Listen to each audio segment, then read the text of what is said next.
जेठराम जी गाड़ी लेन पुल्लू मेड़ ते खाली करने बाईपास माते जेतान चौराया माते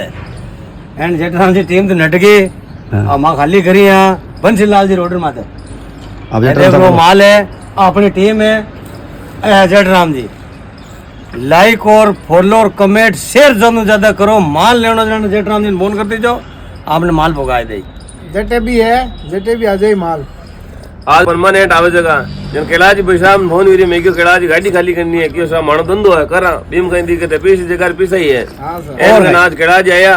एन कैलाश मान आ कोनी के हर चीज बढ़िया है सक्षम आदमी है कोई और बुद्धि रहा नहीं एन कोई भाग टूट करे नहीं और आपने भी कटी कोई एरिया में गाड़ी खाली करनी है जोधपुर पटियारी तो ये कैलाश जी नंबर ले लीजिए आप कैलाश जी नंबर बताओ आप 100 किलोमीटर एरिया में कटी उतार दे कैलाश जी गाड़ी 7597